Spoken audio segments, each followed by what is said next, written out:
بتائیے جواب، کہنے لگے نہیں ہے، لیکن اس نے دے کے بھیجا ہے جواب۔ آپ سوچئے کہ جس کے سوال اتنے خطرناک ہو اس کا جواب کتنا بھاری ہوگا۔ اور سنیے، اور قسم خدا کی بڑا سخت جملہ ہے۔ کہنے لگا اس نے جواب دے کے بھیجا، کہا کیا؟ کہا امام اعظم سے جا کے کہہ دینا ان کے پاس صرف دو راستے۔ کہا کون سے دو راستے؟ کہا پہلا راستہ تو یہ ہے کہ یا تو وہ شرافت سے فدق کو میراث سیدہ مان لے، کیونکہ مانے گا تبھی تو تدفین جائز ہوگی نا۔ اب جملہ سن لیجیے پوری طاقت سے۔ کہ اس میرے بھائی نے جواب دے کے بھیجا گا کیا؟ کہ امام اعظم سے کہہ دینا ان کے پاس صرف دو ہی راستے ہیں۔ کہ کیا؟ یا تو پہلا راستہ یہ ہے کہ فدق کا میراث سیدہ مان لے، کہ اگر نہیں مانا تو دوسرا راستہ یہ ہے کہ اپنے بڑے مردے کی کہانی اور کہیں اور لے کے جائے۔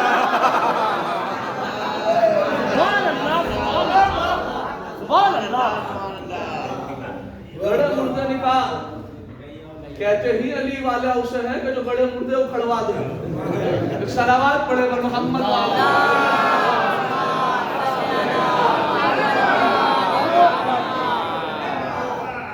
تو لہذا فدق جس کا شریعت میں پہلا حصہ، پہلے حصہ کے لیے کہہ دیا صاحب گواہ گواہ گواہ، سیدہ نے 3 گواہ پیش کیے۔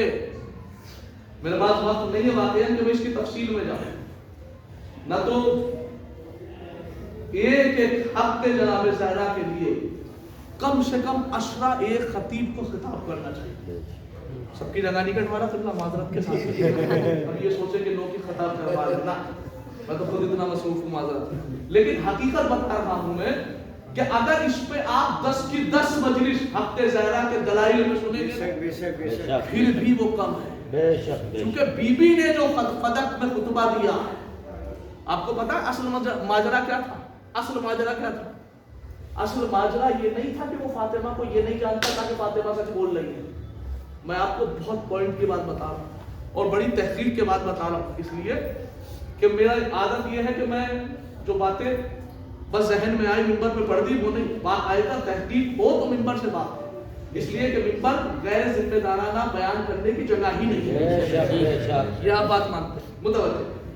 اصل مسئلہ یہ نہیں تھا کہ وہ حاکم جو تھا اسے نہیں پتا تھا کہ فاطمہ سچ بول رہی ہے یا جھوٹ بول رہی ہے، پتا اسے بھی تھا کہ فاطمہ سچ بول رہی ہے، پتا تھا یا نہیں تھا؟ پتا اسے بھی تھا کہ فاطمہ سچ بول رہی ہے، پھر اس نے فاطمہ کو جھٹلایا۔ اس کے پیچھے کا پروپیگنڈا کیا تھا؟ اس کے پیچھے کا پروپیگنڈا اصل میں یہ تھا وہ جانتا تھا کہ فاطمہ سچ بول رہی ہے، لیکن اگر وہ فاطمہ کو فدق دے دیتا، اگر وہ فاطمہ کو فدق دے دیتا، اگر وہ فاطمہ کو فدق دے دیتا اور فاطمہ دربار سے سچی ثابت ہو کے چلی جاتی تو اس کے ذہن میں یہ تھا کہ آج فدق لے کے جائے گی، کل کو پھر دربار میں آ کے کہہ دے گی جس ممبر پہ تو بیٹھا یہ تیرا ہے۔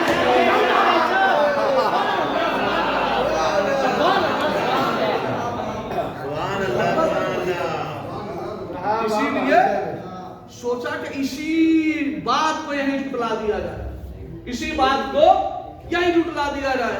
ایک جملہ ہمیشہ کہا کرتا ہوں میں معذرت کے ساتھ کہ جو جگہ کو قبض کرے نا، جو جگہ پہ قبضہ کرے، کسی کی میت میں جایا کرو نہ جایا کرو، کسی کی میت پہ جایا کرو نہ جایا کرو، لیکن جو غاصب ہو کسی کی ڈول کاٹ لے، کسی کی جگہ پہ قبضہ کر لے، کسی کے پلاٹ پہ قبضہ کر لے، اس کی میت میں ضرور جایا کرو اور جا کے کفن ہٹا کے یہ ضرور دیکھا کرو کہ اپنے ساتھ کتنی لے کے جا رہا ہے،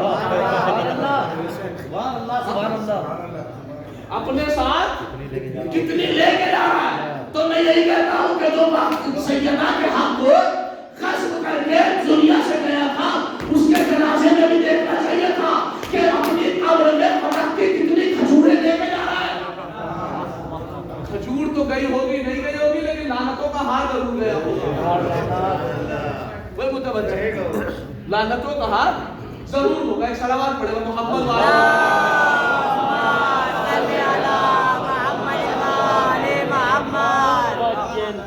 تو اصل مسئلہ فدق کا ہے۔